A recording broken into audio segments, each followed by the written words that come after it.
Pascal Laureau, vous êtes cofondateur et président de l'Institut Choiseul. Merci d'être avec nous sur BITV. Merci de votre invitation. L'Institut Choiseul présente ce matin en exclusivité sur Businessimo les lauréats du classement Choiseul Ville de demain qui souligne 200 jeunes décideurs qui concourent par leur expertise, par leur travail au quotidien à l'émergence de la ville de demain. Quels sont les enseignements, les principaux enseignements de cette nouvelle édition?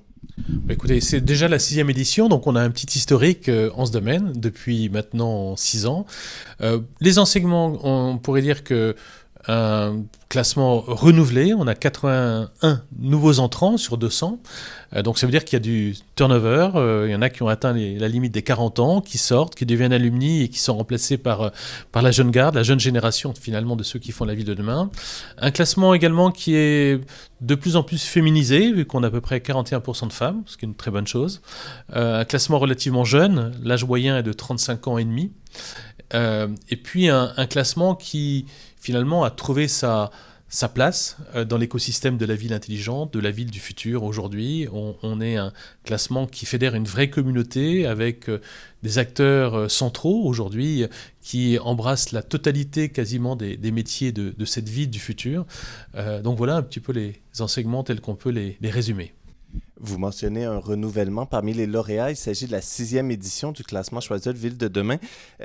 Comment évoluent justement les critères par lesquels l'Institut Choiseul élabore ce classement année après année? Alors, on a des critères qui fondent quand même notre méthodologie, une méthodologie qui a été revue par un cabinet de chasseurs de tête. Donc, on a quelque chose d'assez scientifique. Et puis après, il faut un petit peu aussi de subjectivité. La subjectivité, c'est donner la priorité à un certain nombre de critères qui nous paraissent importants, qui peuvent évoluer au fil des ans naturellement. Et moi, j'ai un critère principal qui est vraiment central un petit peu dans la marque de fabrique Choiseul. C'est un souci, c'est féminiser. Donc, d'une année sur l'autre, on progresse dans la féminisation du classement. Aujourd'hui, comme je le disais tout à l'heure, on est à 41%. Notre objectif, c'est d'atteindre les 50% à horizon de 3 ans, peut-être 3 ans, 4. Plus ou moins les 50%, ce sera peut-être 49, peut-être 51, peu importe. Mais ça, c'est un objectif. Au niveau des autres critères, eh bien, on essaie de tenir compte aussi de l'évolution du marché, de l'évolution des nouveaux métiers. Il y a de nouveaux métiers qui émergent, il y a de nouvelles priorités qui émergent. Donc, on en tient compte et puis on ajuste au fil de l'eau, finalement, nos critères de sélection pour essayer de vraiment capter toutes celles et tous ceux qui incarnent finalement cette ville et à travers la multiplicité de tous ces métiers. Justement, parlons d'évolution. La fabrique de la ville est confrontée par de nombreux défis, qu'on pense à l'urgence climatique, aux tensions macroéconomiques, à l'évolution des usages immobiliers aussi. C'est un sujet central pour beaucoup d'investisseurs, promoteurs, architectes, aménageurs, bref, tous ceux qui font le classement Choiseul Ville de demain.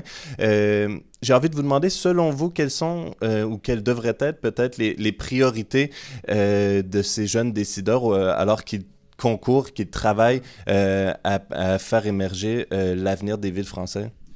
Alors, je pense qu'il y a des critères ou des objectifs finalement qu'il faut vraiment avoir en tête et qui s'inscrivent finalement dans l'air du temps, certes, mais aussi dans la priorité des actions gouvernementales.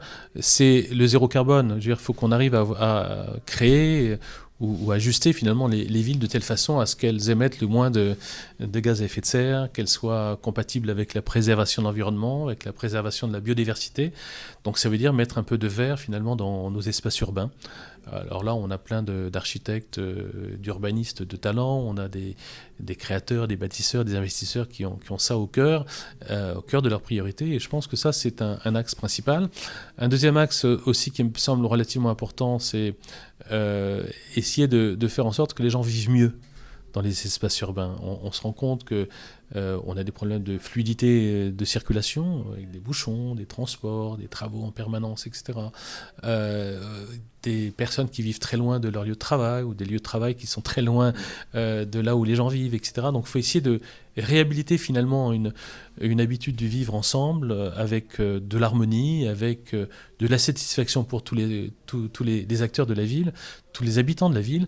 Et ça, c'est une priorité. Donc les transports, la localisation, l'urbanisation également, faire en sorte que les centres-villes ne se désemplissent pas de leurs habitants historiques, faire en sorte qu'il y ait du commerce aussi. Voilà, il y a tout un système à inventer ou à réinventer. Rien de bien stratégique, rien de bien exceptionnel, mais enfin néanmoins des soucis qui s'inscrivent dans le cadre des préoccupations des habitants, parce que créer la ville, c'est une chose, penser aussi à ceux qui vont y vivre, y habiter, c'en est une autre, et ça doit être la priorité. Vaste chantier, heureusement. Une nouvelle génération est à pied d'œuvre pour faire émerger cette ville de demain. Pascal Leroux, merci d'avoir été avec nous sur BITV. Merci à tous et toutes aussi d'avoir été avec nous. Je vous dis à bientôt sur BITV.